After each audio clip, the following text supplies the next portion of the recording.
Now, if I was master YouTuber, I would have had that all on to music and spliced together and make it real dramatic. But the question is, what did I buy? Well, I finally got something so I can get my corn picked. I bought a New Idea 2-row sheller. And it'll shell the kernels off the cob, it'll auger it up, and it'll fall into the wagon towing behind. That's where we hook onto it. Some things happen, I guess, I take it's what it's meant to be. Couldn't really pass it up. Got to do something. I mean, they say I hate to leave all that corn out in the field or just disc it under. I would like to have had a picker, which would have been the same thing. All this up here would have been the same. The only difference with this back here, it would have a husking bed where it would pull the husks off the ears, and then an elevator that would take it up into the wagon. I would have preferred that kinda, because I have cribs, I have an elevator, so it'd be really easy to get it off and have a place to store it. The only thing is, I don't have wagons anymore. I sold all the wagons I had. Now it's not going to be a problem to get. I ended up going half and half with another neighbor on this. I've been selling him calves for him to raise. He's having his grandson raise them, getting him the experience, you know, getting them around animals, the responsibility in that. And we had talked before that he was interested in planting corn again and doing something, you know, again, experience for the kids. And I was supposed to go look at a picker at an auction this spring. I did look at it, but I didn't make it to the auction. It was a 1-row picker. And then a couple other ones come up, and they were a little worse for wear, so I didn't pay any attention. Didn't go after them. They went cheap enough, and one went for like $200. But in the end, you know, we were talking, you know, he says he really doesn't care, you know, because he's only talking a couple of acres. It's not like he's going to have 30 acres and have a big place to store it. And he has 2 wagons. The only problem is one is laying upside down right now, or on its side, which not a big deal. It can be set up. But like I say, last Friday I went to town and actually drove a different way. Normally I go down this way and get out on the highway over there. Well, the Friday I went down that way and up and got on that highway over there. And I just happened to see this sitting along the road. And as you can see, I mean, it's not real all rusty, you know, it's been taken care of. You know, got a lot of the paint on it yet. And driving by it looks a lot better than what it does. So I thought, well, I probably can't afford that. But then, like I said, I thought, well, it doesn't hurt to look. So on my way back, I stopped and looked at it. And you know, it really shows up. But you can tell it's been touched up paint. I mean, this is all second thought paint, you know, overspray there. But like I say, it's been looked after. I mean, he's got everything good and oiled up. That gearbox might be leaking. That's no big deal to check. But I seen the sign on it, and the price wasn't all that bad. I'd like to seen it a lot cheaper. And so I was going to go up the next day with the neighbor to look at it, see if he really wanted to go half on this. Well, he had to work Saturday, never got back to me, and I thought, the hell that I'm going to go up there and see more about it. My luck, you know, I'll wait until he has time and somebody else will swoop in there and buy it. So I went up there, everything looks good on it. We ran it, he had it hooked to the tractor and everything, ran good. The only thing I see here is that bearing down there on the fan is bad, which I think I actually seen one sitting here the other day I have for something else. That's not a big deal to change. So made a deal on it, and you know, I told him I'm fine, you know, if you want to wait until the check clears, it can sit there until Tuesday or whatever, Monday, Tuesday. So like I said, I just went up and got it home here. So basically what this thing is basically our combine.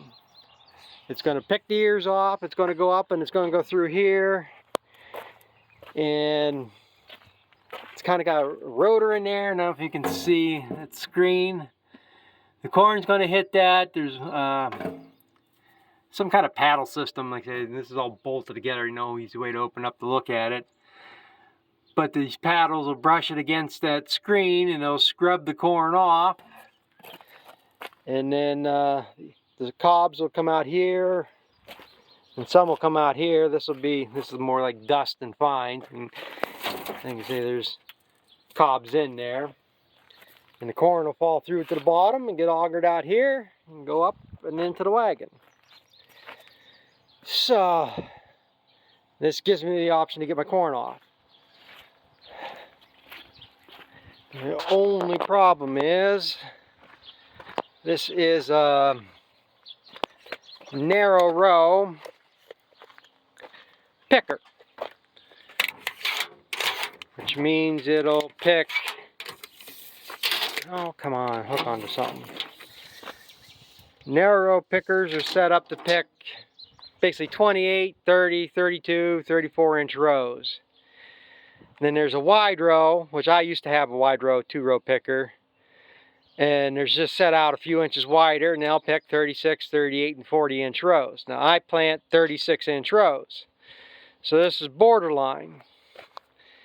Thing is, if I put this center there on the 18, 36 puts it clear out here to the edge of this sprocket. So basically my stalks are going to be hitting here and here, which is not a big deal. I mean, that's why this is funnel shaped. It's going to bring it in. It'll lean the stalks over until it grabs these chains, and then it'll pull it back into them rollers, and that'll actually pull the stalks down, snap the ear off, and then the ears will fall down in that elevator and go up and then go through everything. It's not a big deal, it's been done. Like I say, my neighbor has come up and combined corn for me with an 8-row 30-inch head, and I plant 4-row 36-inch. So that was a treat. The only issue is going to be now, as dry as the stalks are, what happens is it hit these chains, it's going to be shaking the stalk. Might lose some ears because of that. But the vast majority of them will make it through the machine. You're just going to have to be a little more on point, staying on the row. You know, you're not going to have much leeway back and forth. And then worst comes to worst, I can always just take 1 row at a time. That can be done. Takes longer, but it can be done. So, step 1 is salt. I got something to get my corn off. Second problem is, like I say, I don't have wagons, which is not a big deal.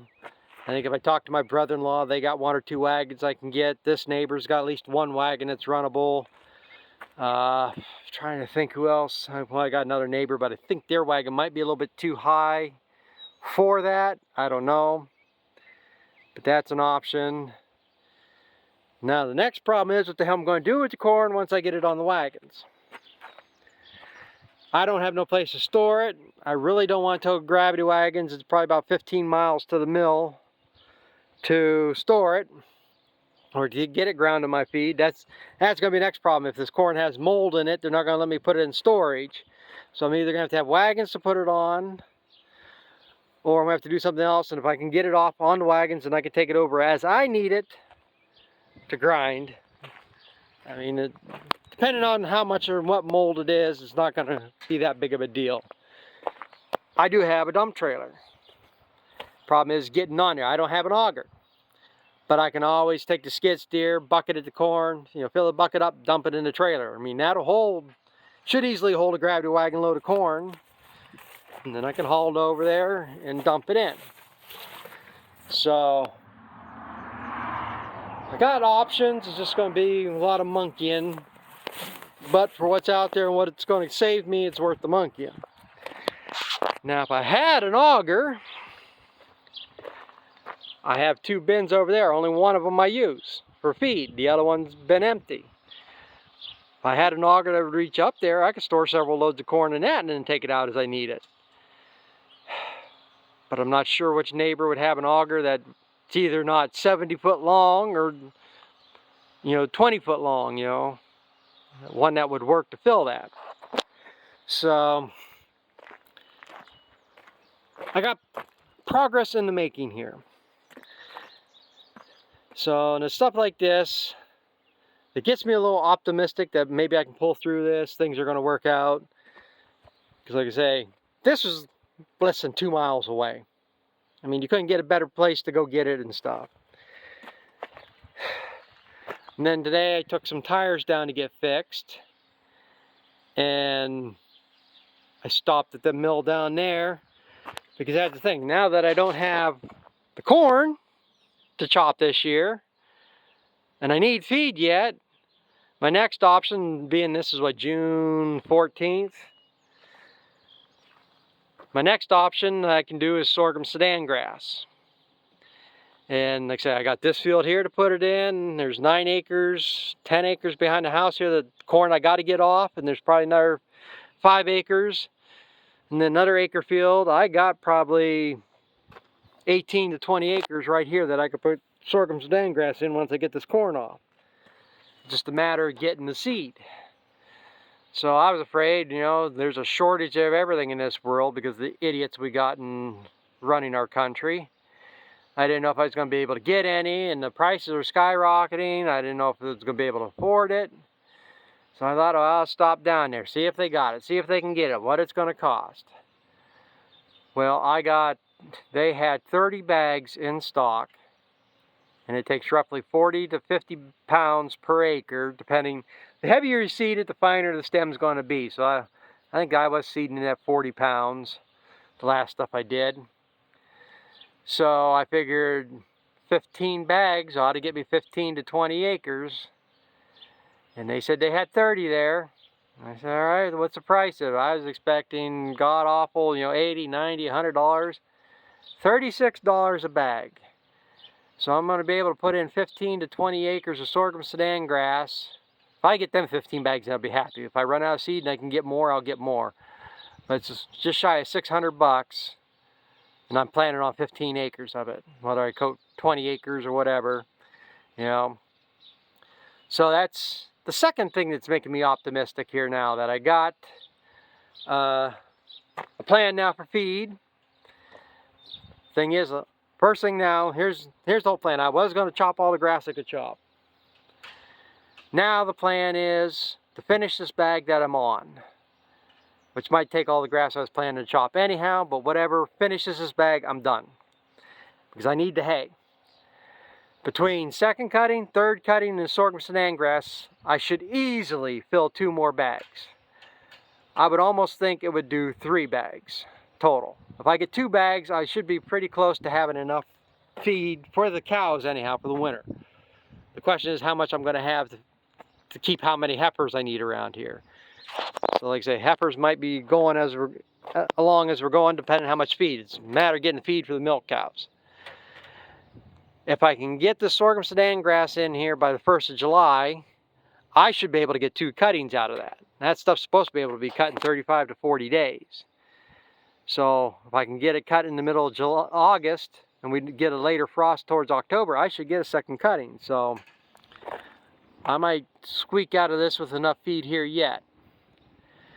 So right now the plan is to finish chopping, which I should have been doing today, but we got rain last night. And probably dry enough I could have been mowing and chopping, but around that bag is greasy, and I got 3 wagons to go unload here right now.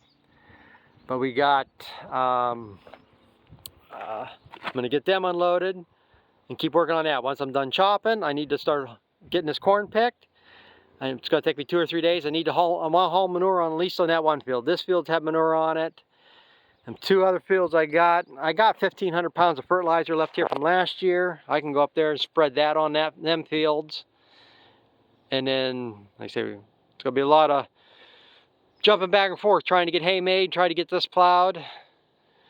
But like I say, if I can get the sorghum Sudan grass in the next 3 weeks, things ought to look pretty good feed-wise.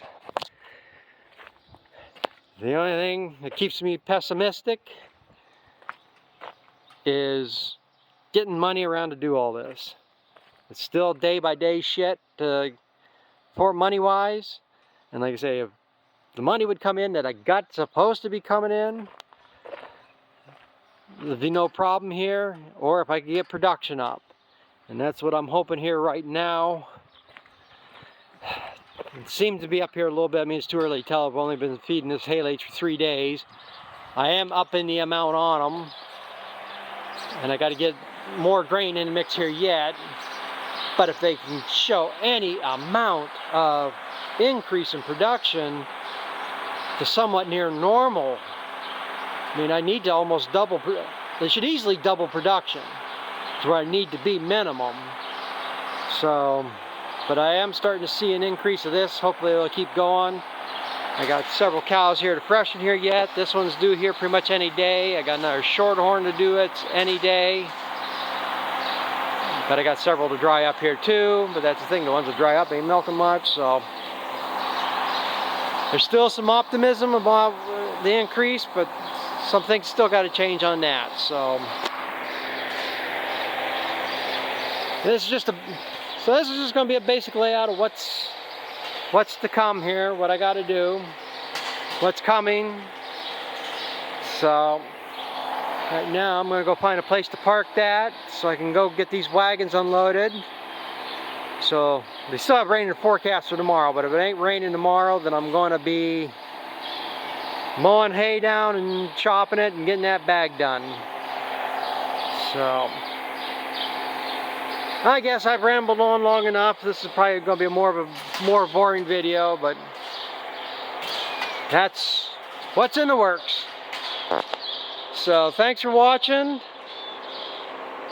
I hate being self-promoting, but I guess I'm seeing a big increase in views here on last several videos. You know, it helps out. I'd like to at least get up to 1,000 views or 1,000 subscribers. So like I say, just subscribe, like the videos, get it out there. You know, I comment back on a lot of comments, try to stay interactive with people. I try to answer questions as best I can, and like I say, help out and make it worth this effort. So again, a lot of new subscribers here in the last last week alone. Been a big jump, so all I can say is thanks. I'm glad people are enjoying this, so watching. So I guess I'm gonna hopefully get something else here on video and something more interesting than this. So thanks for watching, and we'll catch up with everybody later.